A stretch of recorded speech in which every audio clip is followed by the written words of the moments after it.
Hi everyone, my name is Lalantika Yogendran, and I recently completed my fellowship in palliative medicine and hospice. I welcome you today to our introductory video to the speaker series at INPCS. And today I want to introduce you to our wonderful members and why we think the speaker series is important.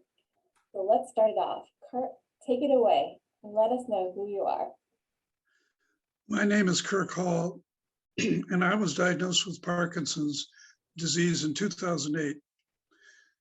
I spent time at the 2013 World Parkinson Congress in Montreal with my movement disorder specialist, talking about the potential benefits of a more personalized relationship between doctors and their patients, reminiscent of Dr. Welby, if you will. I also was very interested in a new subject to me, which was palliative care. Since then, I've participated in research studies, international conferences, and published articles that have led to formation of the INPCS. The amount of progress that has been made in the development and implementation of neuropalliative care in such a short period of time is very encouraging. Hi, my name is Melina Sumrall. I cared for my husband who had Parkinson's with dementia. I currently volunteer in a variety of ways. I lead a support group for care partners. I volunteer in the University of Colorado Neuropalliative Care Clinic. I serve on a variety of advisory councils related to neuropalliative care, and I serve on committees and task forces within INPCS. I'm Andrew Huang. I'm a fourth-year neurology resident here at the University of Rochester, and I have a lot of interest in palliative care and will be a palliative care trainee in the next academic year. Awesome.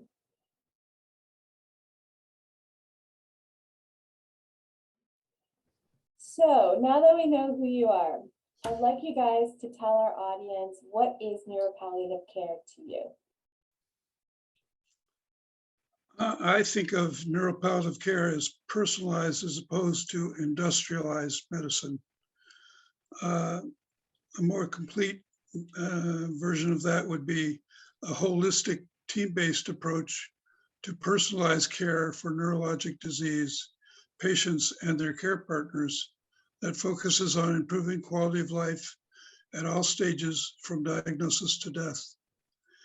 A typical team would include a palliative care doctor, nurse, social worker, and chaplain, and can vary based on the needs and wishes of the patient and care partner.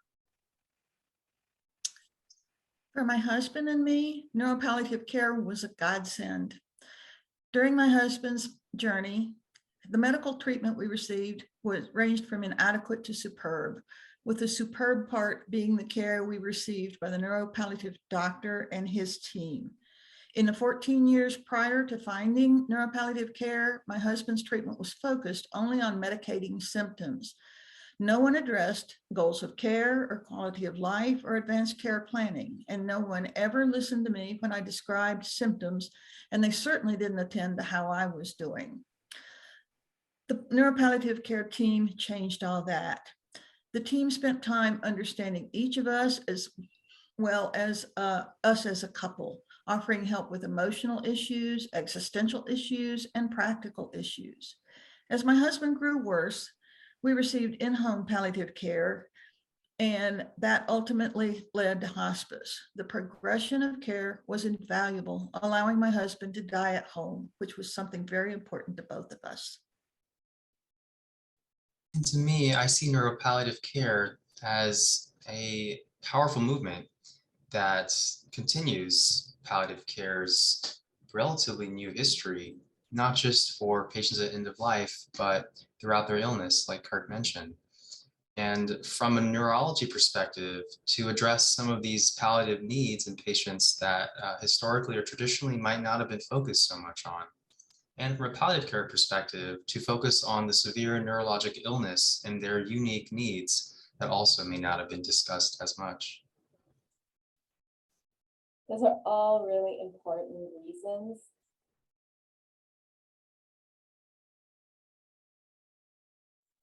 I guess then that brings us to the speaker series that we created.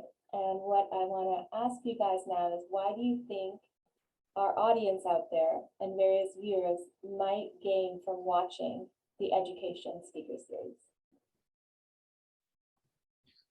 I assume that many of you are already INPCS members or medical providers. And based on that, there's no question that this material will be very relevant for you. I feel like I'm preaching to the choir. This series includes many interesting topics. I, in particular, am interested in adapting to cognitive changes and the criteria used in hospice evaluation. I think there's a lot that people with an illness and their care partners can benefit from. First of all, I think everybody needs to understand what neuropalliative care is a little better, what it is, how it works, and the roles of the team members.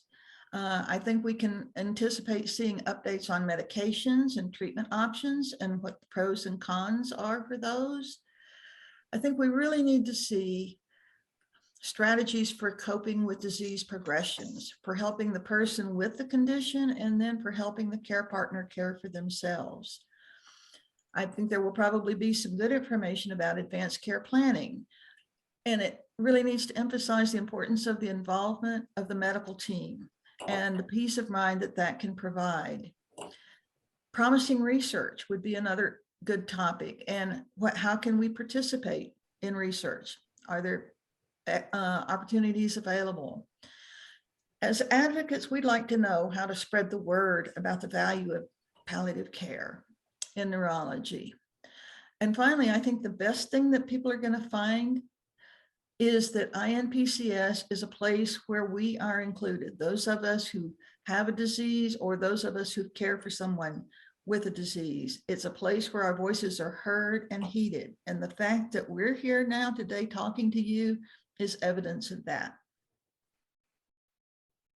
I think the speaker series really connects providers and patients in a way that we might not have done as much historically or in the past or in other settings. In that way, maybe this speaker series can help raise the floor of the standards of neuropalliative care in the ways that Kirk and Milena had just mentioned. But I also think it can help us share our knowledge and spread the word, just as Milena mentioned too. I think everything you all said, I echo. And for our audience out there, thank you for joining us. Thank you for listening to us. And we look forward to seeing you at our next speaker series. Take care.